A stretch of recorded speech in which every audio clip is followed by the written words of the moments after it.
Pow. And we're live. Okay.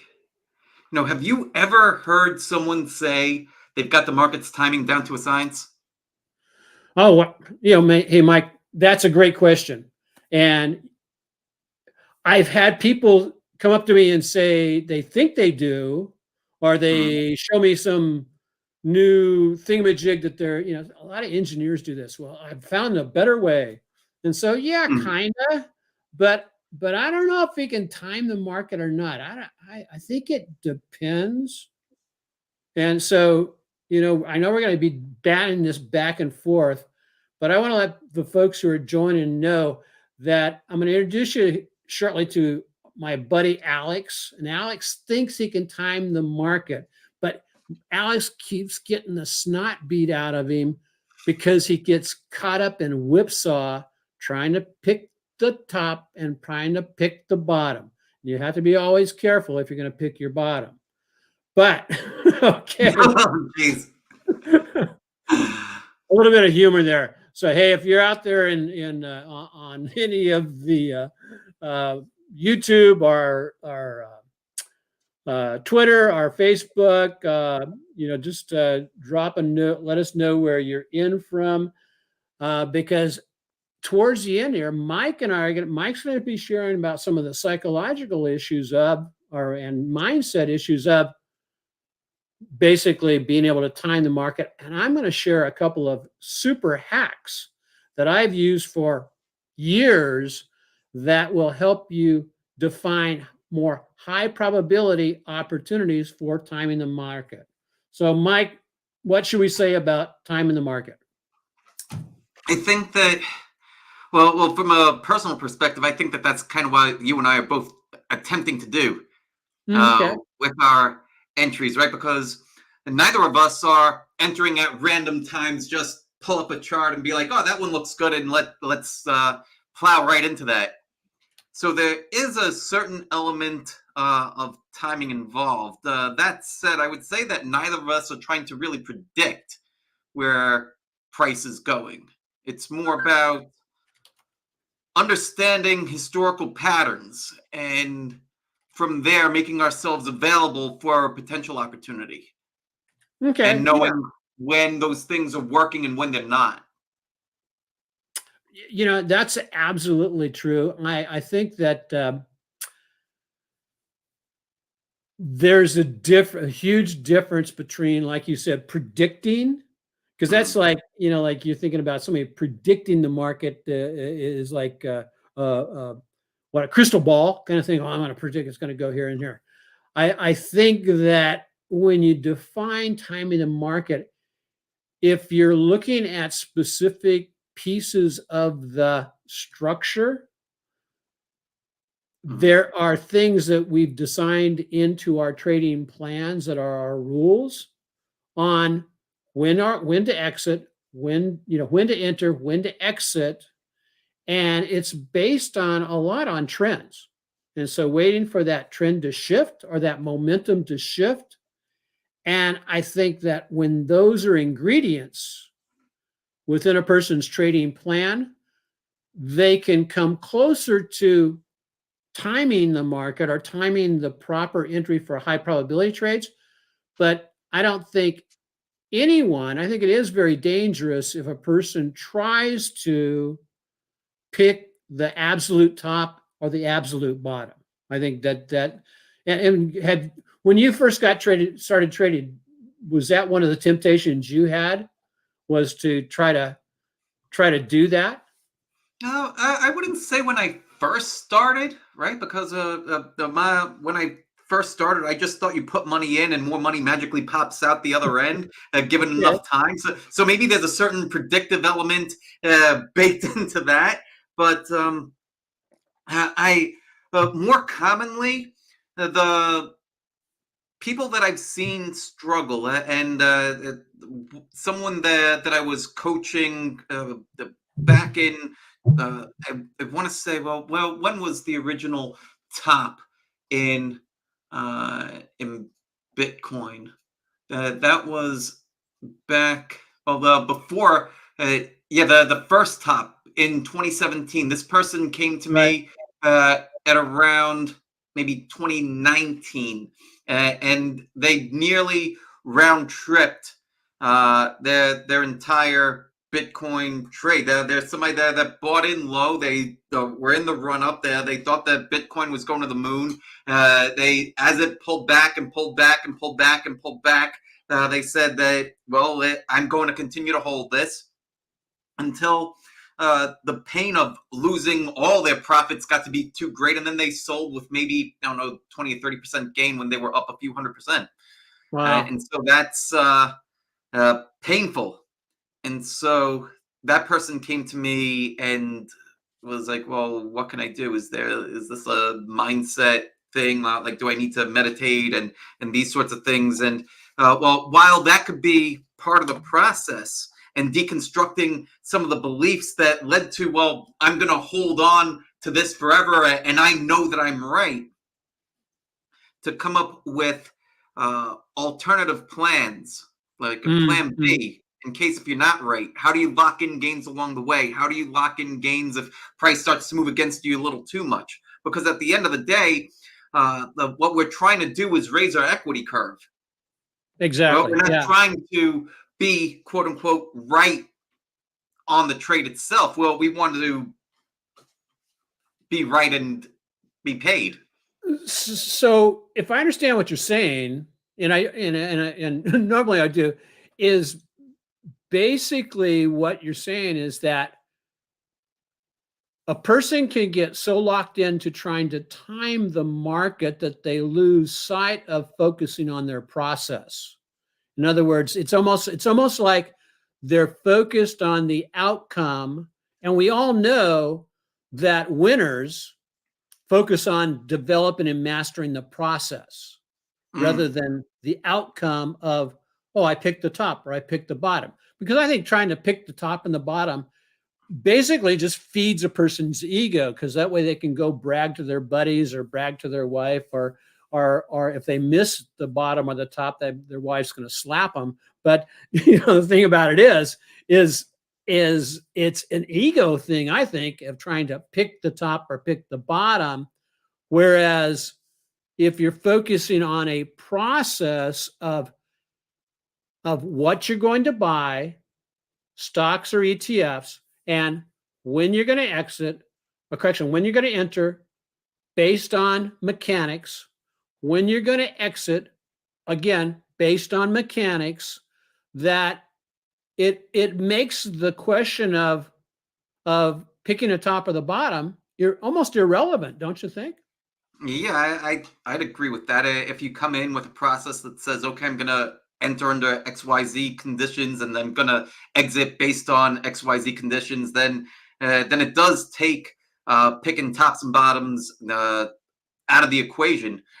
This person, I would say, didn't have, certainly didn't have that kind of process in place. But I think that a common problem is also thinking that you have a process and your process is rooted in, I understand this story, and this story is telling me that price should be 100%, 1,000% higher than what it is right now. So I'm going to buy and I'm going to hold until my premise proves itself.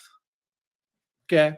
Right. And that could be either a written process or it could be at a totally subconscious level that they're completely unaware of. Okay, cool. So, hey, before we jump much further, Mike, we've got, some great folks online with us, watching us. Guys, do me a favor, do the Ancient Trader a favor and just let us know where you're coming in from. Just state is fine. Are you from, maybe you're from a state of confusion. If you are, just put down confusion down in the chat box, please. Let us know where you're coming in from. I really appreciate that. What'd you say, Mike? Yeah, that's where I was from, the state of confusion. Let me know if anybody's back from my hometown. And so I know Mike's coming to you from New York. I'm out here in Makakila, Hawaii. And so we're glad you guys are all here. We've got some other stuff to get into that let's see, Mike. So let's see what. Okay, yeah, let's banner this around just a little bit. So, is focusing just on, like I said, is focusing on events. In other words, a top, a bottom, um, is simply focusing on that and making that the primary focus. Is that detrimental to a trader's uh, mental or psychological capital? I think it depends on the person. I Okay. think it depends on the person. I think it depends upon where they're at in their trading journey. If somebody is new, let's say, and they're worried about, oh, is this the top? Is this the top? Is this the top? Then they are focused on something that may or may not be. Mm, And their actions are going to be affected by that, um, generally in a suboptimal way, okay.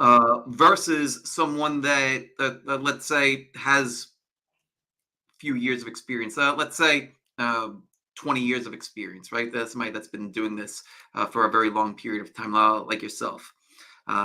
You come along, you see certain certain indicators that are starting to tell you, you know what, we might be close to a top here. I'm starting to see XYZ on the indexes. I'm starting to see certain leading stocks that have been leading the way. They're starting to top out. I'm not seeing too many uh, interesting looking setups. I'm starting to see wide and loose spaces, those sorts of things. And that could be telling you that perhaps we are close to a top. For someone like yourself, I would imagine that would start to get you into a defensive posture, or possibly even start to look for something on the short side. I don't want to put words in your mouth, so please push back.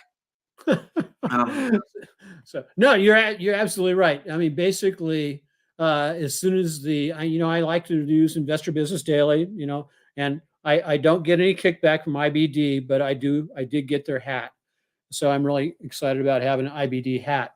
Anyway, no, um, is basically I rely on them a lot for letting me know what the broader market's doing, and when they basically went to a stance of a lower exposure rate, mm, I said, aha, that's a good time to reduce my exposure. So how do I do that? I reduce my exposure by simply dropping my number of shares that I buy. Like I'll go in with half positions or 2/3 positions, but I reduce it from a full position because ultimately I'm after protecting capital.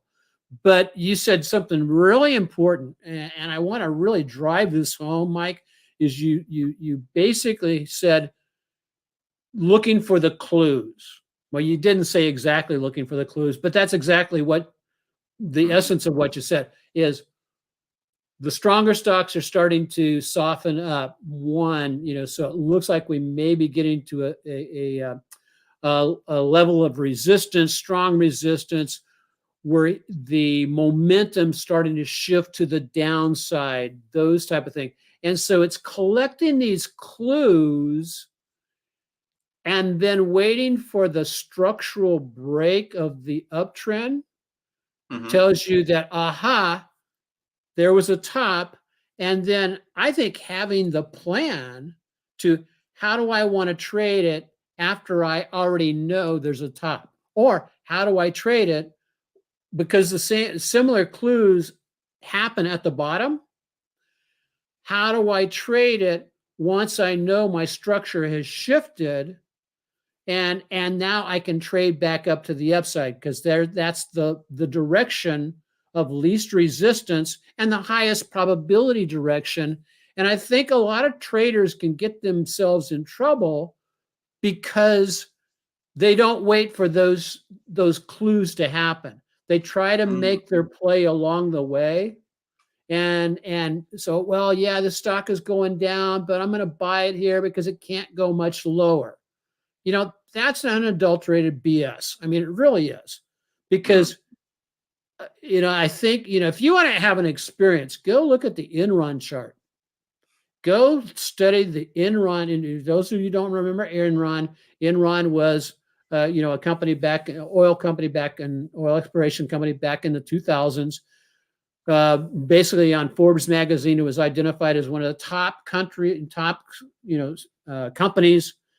and well worth investing in. That was in 1999 to 2000, 2001.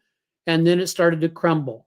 And you want to see a technical picture of clues that were put in place on Enron falling, is a really good example because it gave clues along the way that the top was in, and people could have gotten out and saved themselves a lot of pain. So yeah, that's what I'm thinking. Hey, Mr. Johnston or Ms. Johnston, B from North Carolina, thanks for your comments, saying follow your system. It will tell you what the market is going to do. Lack of signals, weak patterns.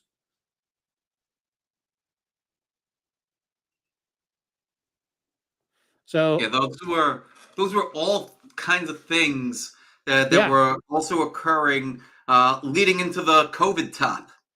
Oh yeah. Yeah.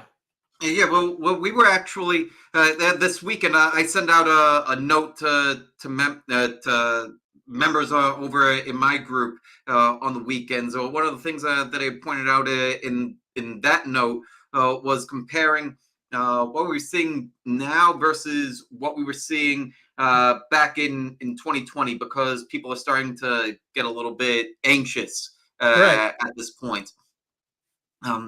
And well, one of the things that was pointed out back then too was that you were moving progressively higher as the number of stocks making new 52-week lows was picking up, Yeah. and that was something that I've observed over many years. It's something that I've actively tracked since my days in the New York City IBD meetups.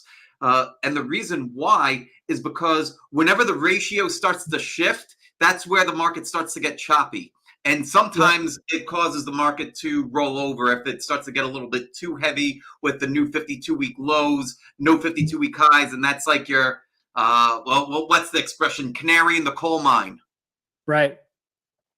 And one of the things I've noticed is eventually, okay, because right now the indexes are being held up with by what, approximately 10 stocks that are Mm-hmm. doing much better than everything else.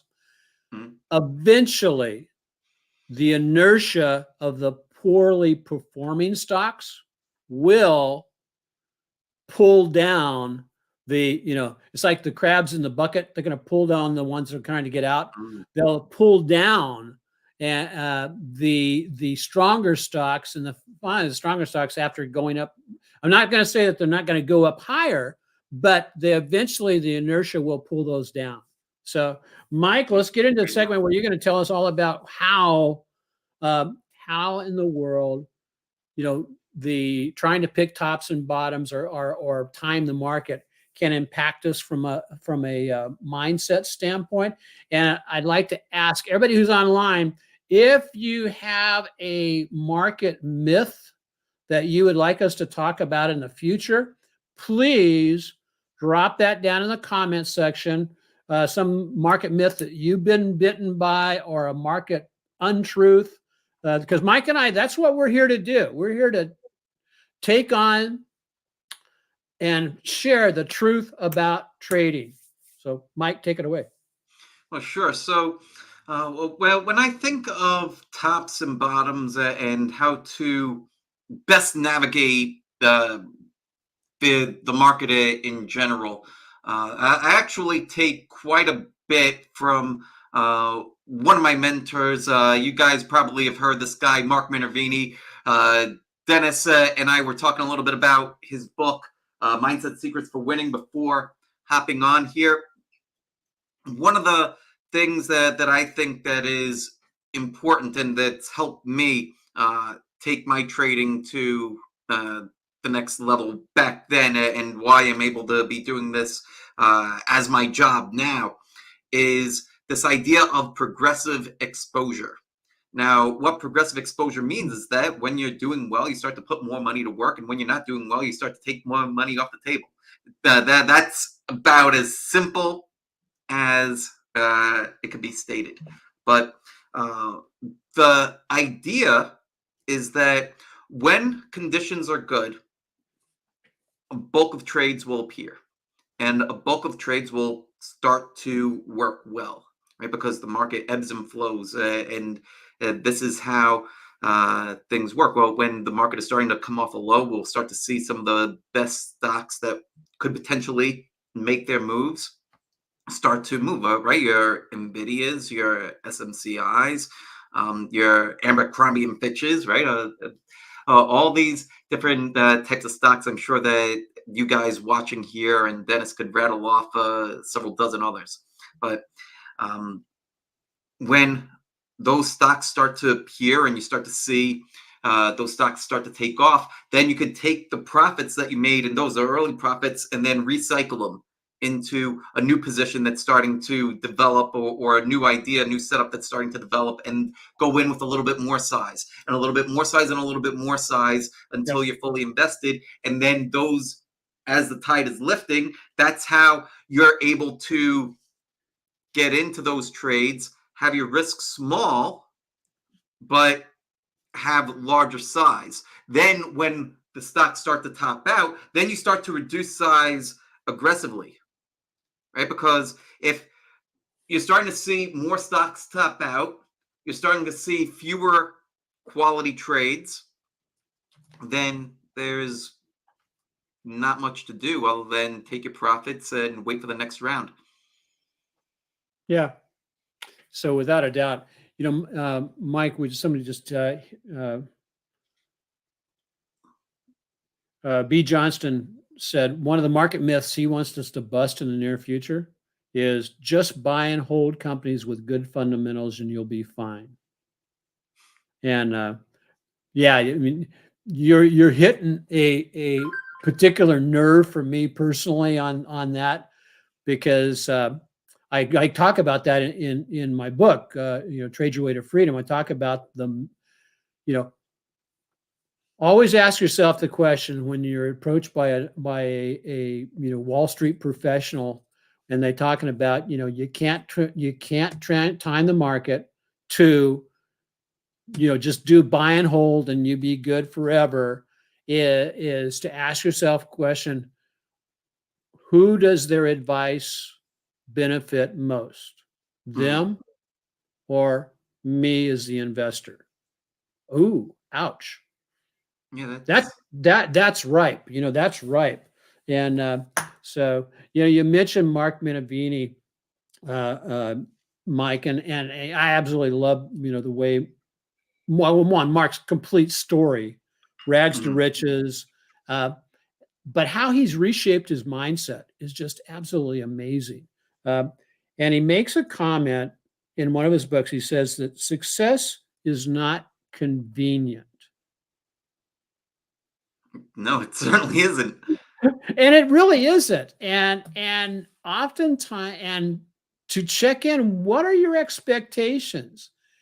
And I think for a person who is, trying to do the, pick the tops and pick the bottoms or time the market, their expectations may be basically false expectations that, one, they're smarter than the market, which is always a losing hand. That.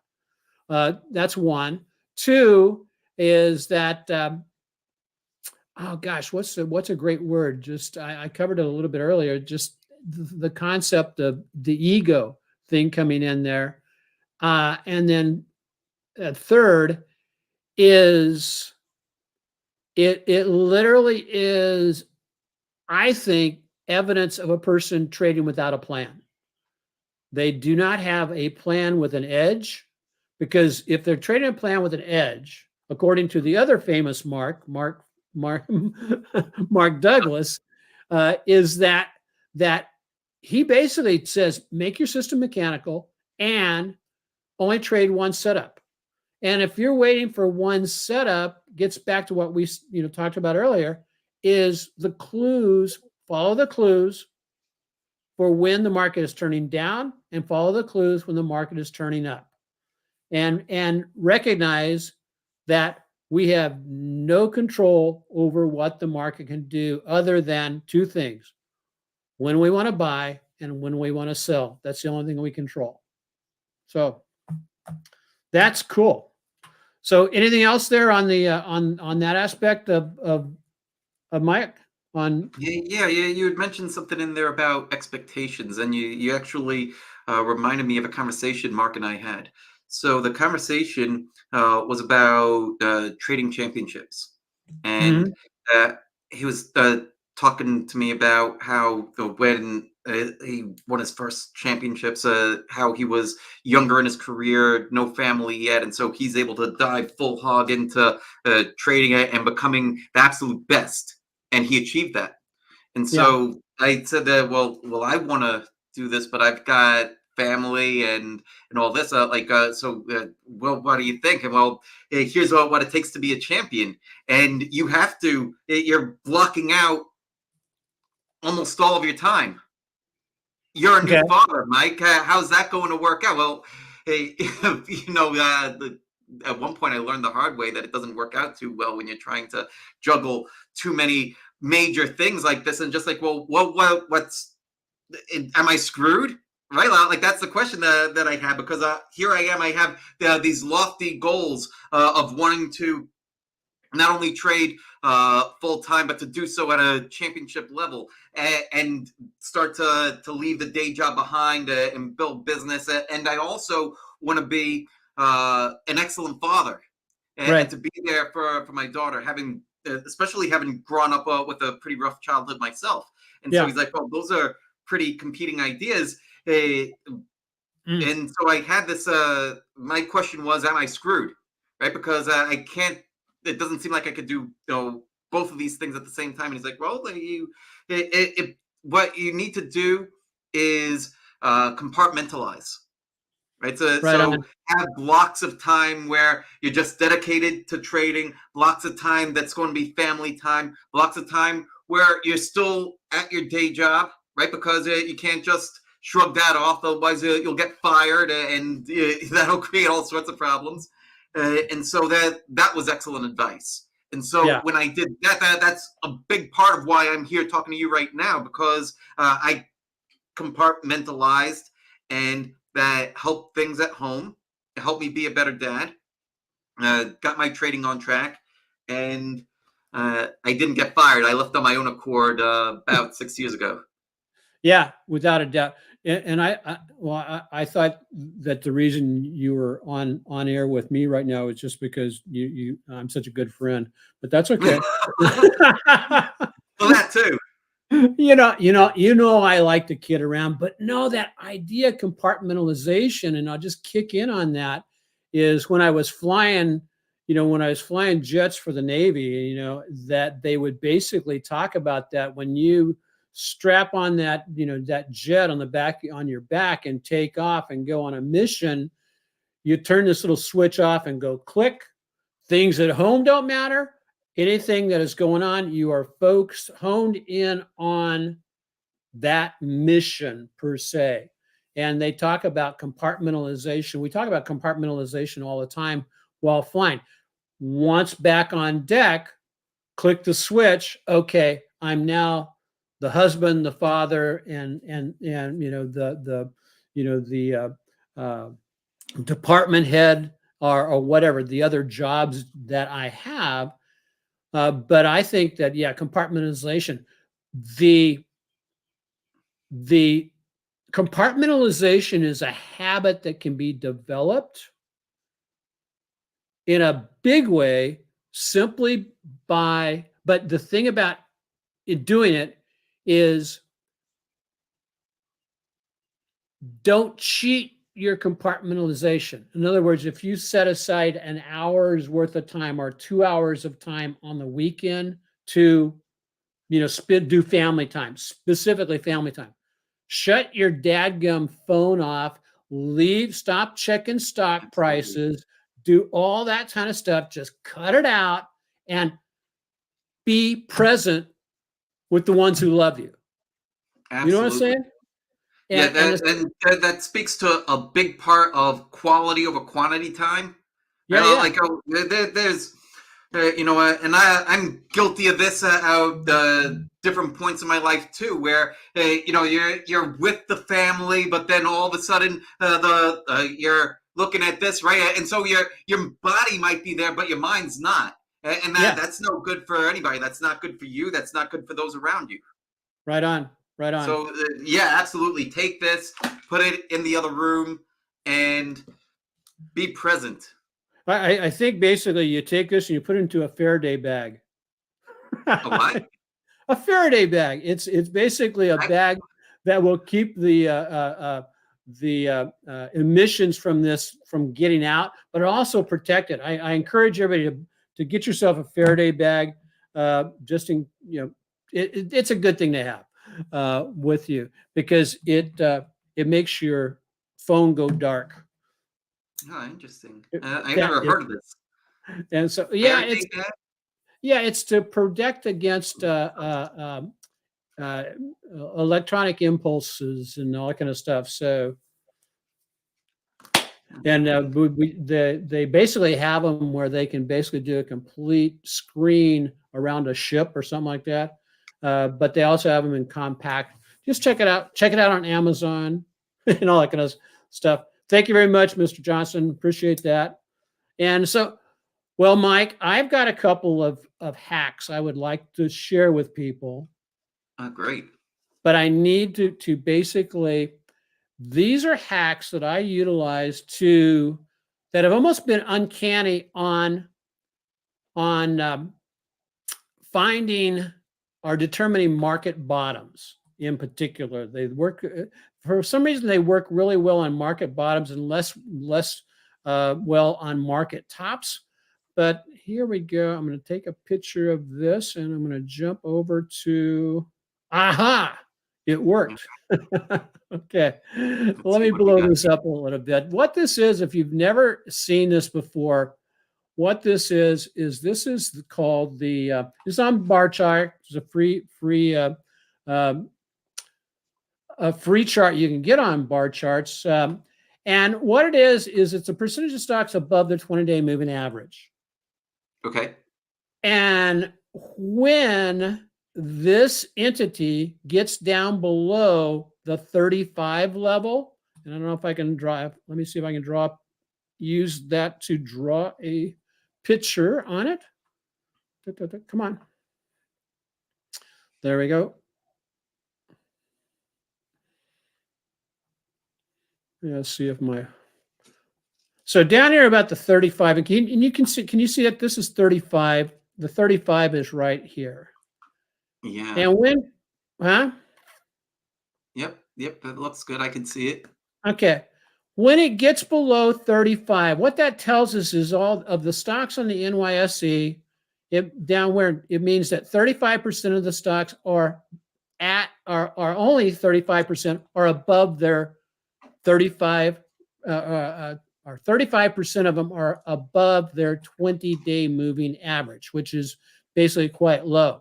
When they hit these low spots, as we see here, here, and here, almost every one of them turns out to be a precise, or within a couple of days, you will find a turning point on the market. So let's just really go in here really quickly and grab these dates. And I really like this. This total bottom here is on January 16th of this year. And then what over here? We've got first one is at October 23rd of last year. And then we'll go to the one before that, and we're at August 18th. And that's all we're going to do is take a real quick look at the other tip on this.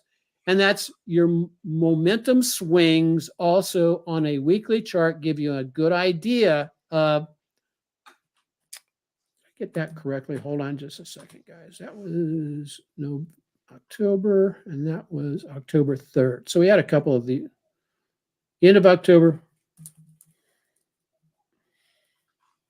Let me get my numbers here, and that's at the first part of October, October 3rd. Okay, cool. So over on the regular chart, what is that? How does that translate to a bottom? And I'm glad you asked. So we'll jump over here to my Thinkorswim platform, and here's the cues. And I'll just basically roll this back here just a little bit, and also roll this back just a little bit. And let's start with, when was our first date? Our first date was the first part of October 3rd. October 3rd, we had this was October 3rd right here. What basically transpired was we went into a nice little rally on the cues up to the top and then fell from there. However, what this isolates for us or shows us is a couple of different things. Is one, my momentum shifted. So the 23rd, let me grab the 23rd, or this was on the first part of October, right there on the 3rd. I had already had a shift of momentum, so that made that a good buy, place to buy for me. And then it did a nice little run up of about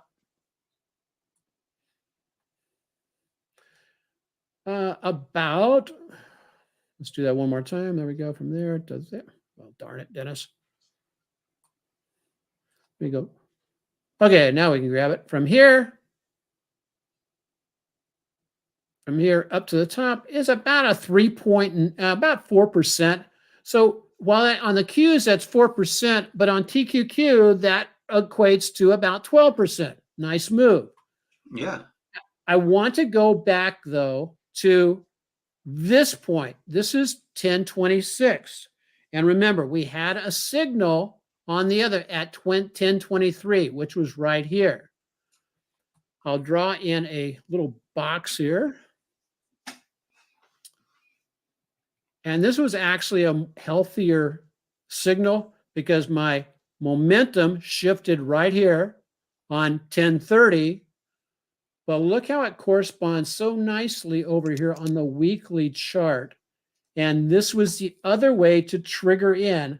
Look for your momentum to be slipping down, getting lower, and then it breaks up. That's the clue that, my structure is changing, and on the cues, it went on from a nice move from the 8-day moving average right there on up to, and I'll try to grab that right there, on up, about a 24% run over a very short period of time. If you want more information about how I'm using the 8-day and all that type of stuff, you can always look for what we do on Autopilot Trading. Now, the other one was January. Well, what about January? Let's roll this forward just a little bit. That was right here. There was a couple earlier on around January 1st, but we had a strong signal on January 17th or 16th. That was this day. Note, I have a nice hammer and it breaks on up with my momentum shifted up to the upside, but pay attention to a couple of things. Pay attention to what the switch ups on the momentum to the upside, and then that resulted in a nice little pullback and a trade back up to the upside that you could still be in, or let me see, where is that at? Looking.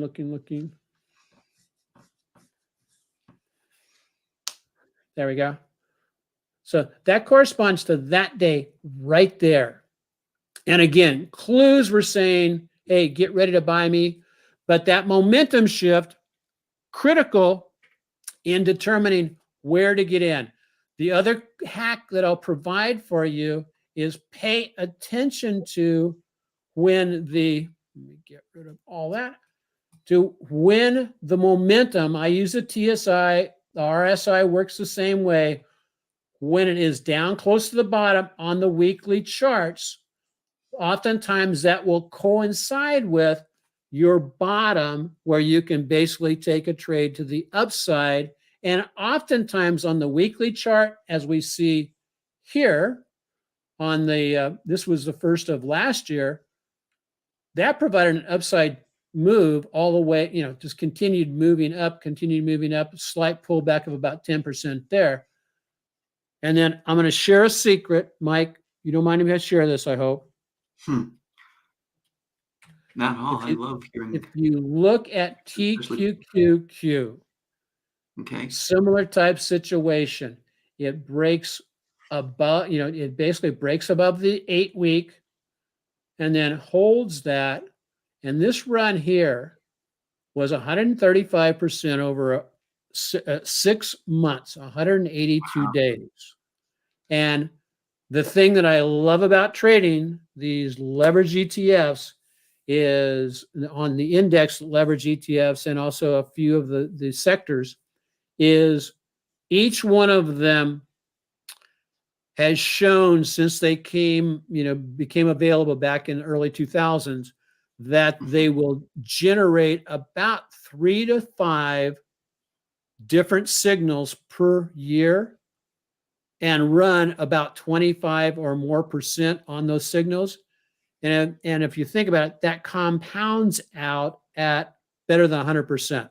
So I know we spend all our time searching for stocks and searching for, because stocks are sexy and it makes you feel good about finding that big winner.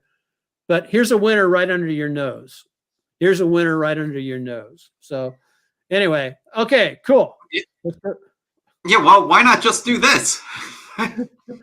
Exactly.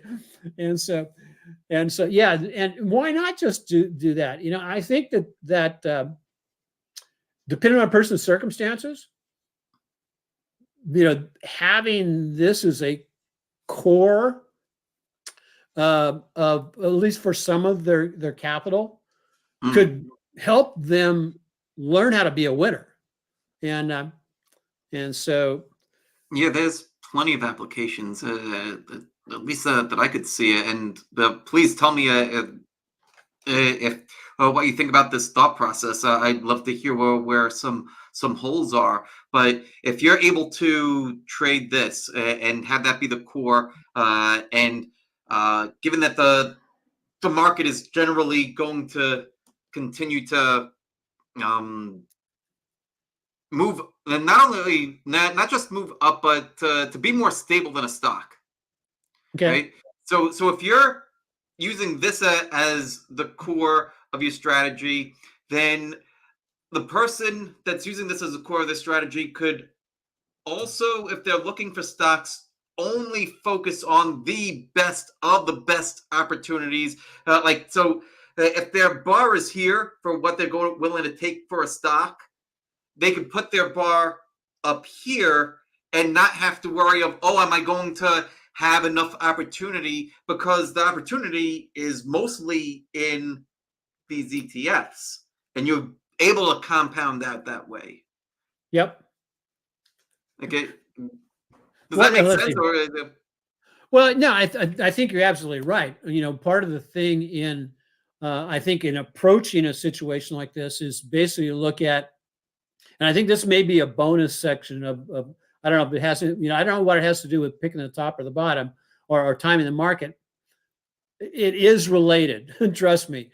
But what you can do is, let's say you have, and I'm going to just pick a number. And again, I'm not making any advice but I'm just picking a number, giving an example, okay? Because we are coaches and teachers and mentors. We are not, paid professionals.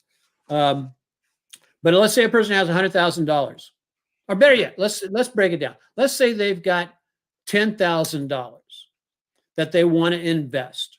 Mm-hmm. Well, they could take, say, $6,000 Mhm. and utilize that to invest in the best growth stock. Okay. Okay. And so that basically, you want to basically be building a portfolio looking back towards the weekly and the monthly charts for Mhm. determining your triggers in and your triggers out. Okay. And basically that, and you want that to grow. You want that to be continually growing. Take the other 4,000 and say, I'm going to be more active with that. And I'm going to wait for those 4 to 6 or 3 to 6 opportunities per year, because on that, I know I'm going to be able to hit, let's say, conservatively 75 to 100% for the year. Mhm. Think about that. And then at the end of the year, of course, let's say you've grown by 40%. So that means your 10,000 is now 14,000. You split it up similarly again, and you repeat, and you repeat, and you repeat. And within, I'll let everybody else do the math on what the upside on that is. But I think it's a really great way to divide up your dollars.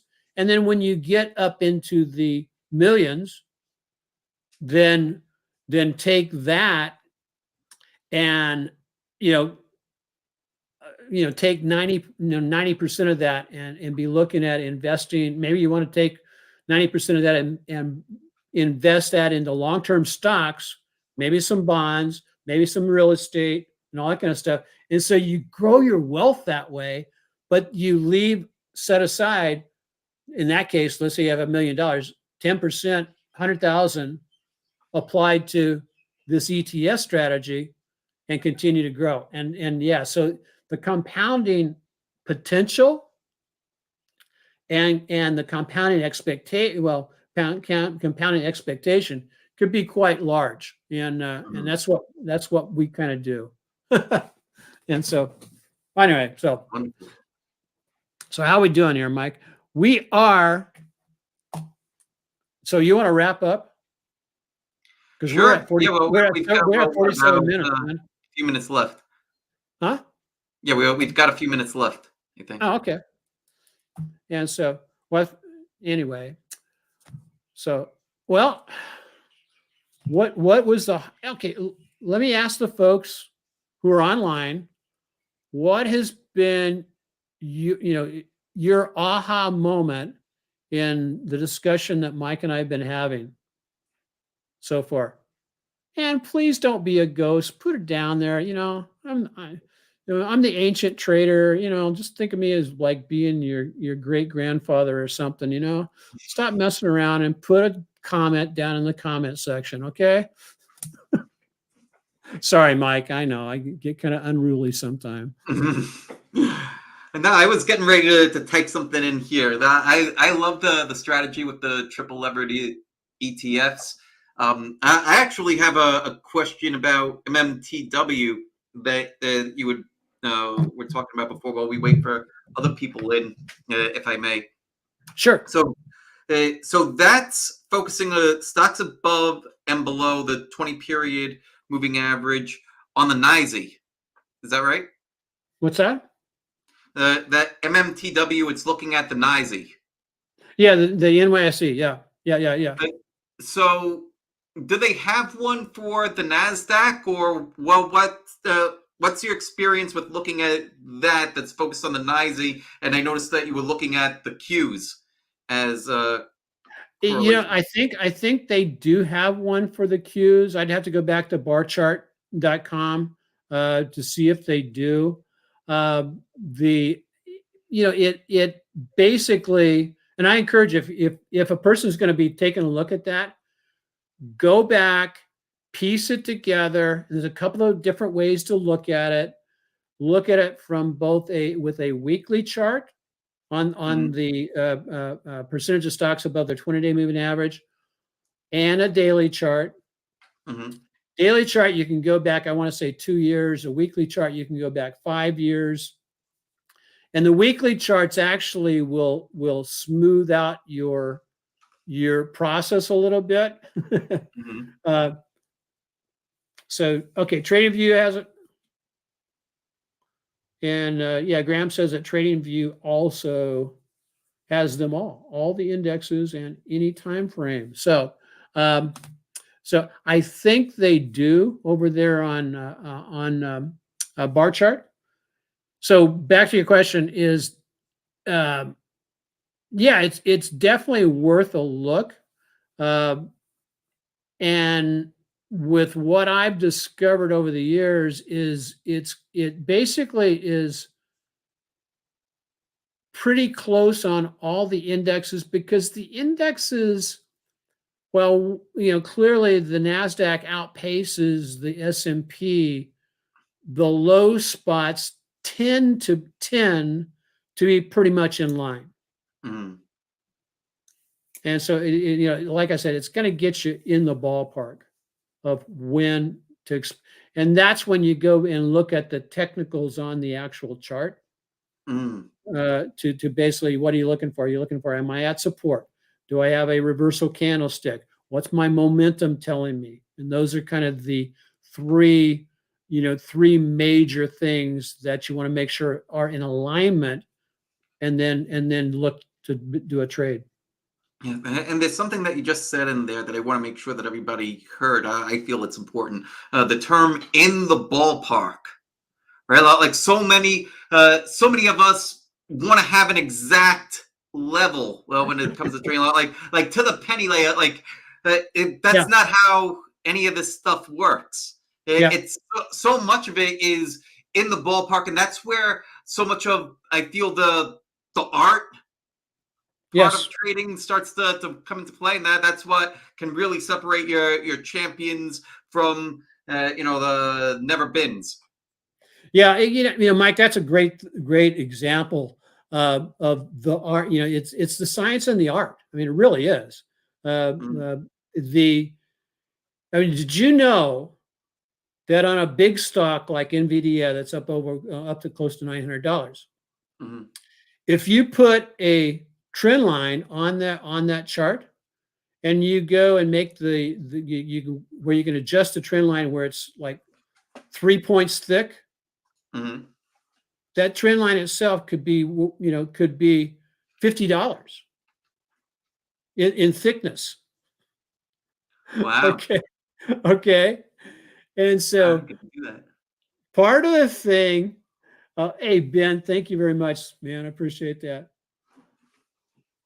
Yeah, make sure you watch the recording. It's going to be up on Mike's YouTube channel and my YouTube channel. And so, what I was going to say is, when you recognize that support, resistance, and also dynamic support and resistance, if you don't know what that is, let me know. I can tell you what that is in reality a zone. It's a zone of values. And I think that's one of the reasons why Bill O'Neill says that, if you're within 3%, 5% of your trigger, that you're still okay to enter, because Mhm, he recognizes that resistance zones and support zones are just that. They're zones where where people are going to act or react. Very seldom are they to the penny. And one of the hacks that you can learn in trading is, let's say you've got let's say a moving average line is at, let's say, $56.04. Fudge, and you want to trade off of that moving average, fudge it up. Fudge up, you're expecting it to come down to a bounce. Fudge it up to 56.10. Or 56.15, or fudge it up to where the moving average is going to be tomorrow. mhm. It's a great And one. and huh? Yeah, Yeah, that's a great one. That's one that I actually use myself. yeah, but to where it's going to be tomorrow. And then if you want to have some fun, just observe what can happen in a 6 to 7.5 hour trading day to the moving averages. like it can start out, just high as a kite, but by the end of the day, that's why I think the most valuable time to watch the market is the last hour, Yeah, absolutely. because I can literally make trading decisions. The candlesticks are closer to being actually complete, Hmm. which they paint a big, huge story, and then I can design my trade at either at the end of the day or after the market is closed. But it's kind of like one of those, all the noise in the morning. I'm in Hawaii. The market now is open at 3:30 in the morning.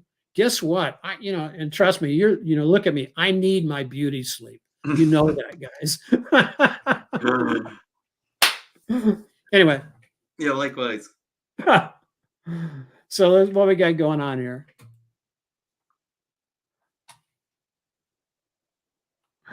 And so, yeah, Ben, Ben asked a question of what I use for a stop loss and all that kind of stuff. I look, depending on where I make my, plan my entry. Typically, my stops are based on either swing lows or moving averages if we break below those. And normally, my stop losses initially are somewhere about 4.5 to 3.5%. My catastrophic stop loss is between 5 and 6%. And so that's kind of that's what I utilize. And then once the trade starts going in my direction and I start hitting some of my profit targets, I will then trail a stop of somewhere between 7.5 and 10% up until I hit 20% profit. At 20% profit, that could be a big winning stock or winning ETF. I'll move my trailing stop to 12.5% then. Because typically, like if you go and look at NVDA on its big moves up here recently, it has not had a pullback of greater than 10%. So 12.5% is my safety check. But thanks for that question. Appreciate it. So, Mike, there's one thing we always want to remind people, though. Both of us, have a strong belief in God. We Hmm. think that He has put us here with a purpose, and part of the purpose is to help people, one, understand how to trade, Hmm. because we both believe that money. We both believe that money is not the root of all evil. The love of money is, but that God has put us here to multiply and to be productive, and that's exactly what both of us are supporting in this. And should we share what the people? We have an objective for the year, right? To reach 100,000 people. That's right. And to not only reach 100,000 people, but to help 100,000 people have a 5-star trading year. Now, that's going to Right on. be a bit different depending upon who you are, right? If you're somebody that's just starting out, then maybe you're starting to gain some real confidence in what Yeah. you're doing. You trust yourself. You're not stressed about pulling the trigger on a trade. If you're a bit further on your journey, maybe a 5-star year is beating the market. Maybe you're the 2xing the S&P or the Nasdaq. If you're somebody else might be looking to win a championship Yeah. or starting their own fund, Yeah. managing other people's money. It could be a variety of things. And so, yeah, and kind of my idea on that. If I'm thinking, if we can be the guides to help people be the hero of their own stories, Yes. then a 5-star year for them may be just to get rid of all the false expectations they have about trading, and to replace them with true solid positive expectations about what they can do. Because I wrote in my journal the other day, and I want to share this with everybody. It's never too late to become the person you want to be. Never. It's never too late to become the trader you want to be. And so, anyway, well, we're at the end of our hour, man. Wow, time flew by. It always does. And This so- has been awesome, Dennis. I've got a page of notes here just from listening to you speak. And I mentioned it last time. I'll mention it again. I selfishly love doing this podcast with you for that reason, for how much I learned from you. So thank you. Well, I want to again thank you also, Mike, because I get the same from you. And the thing that really is crazy is I have always found it valuable in my life to be mentored by younger guys. Really? Yes, you know why? No idea. Tell me. Is because one, they have new, fresh ideas that Okay. in turn keeps my ideas fresh and new. And so I don't get set in my ways. You know what I'm saying? And so Graham gave us a really good verse. He says, call to me and I will answer you and show you great and mighty things that you do not know. Jeremiah 33:3. That's God's phone number, Jeremiah 33:3. Anyway, so hey, Mike, we're going to end the stream now, guys. Thank you so much. Drop a comment in the on either Mike's YouTube page or mine, or on X or on Facebook, and let us know what are the myths that we can take on. Mike, please hold on. Aloha. God bless everybody. All right.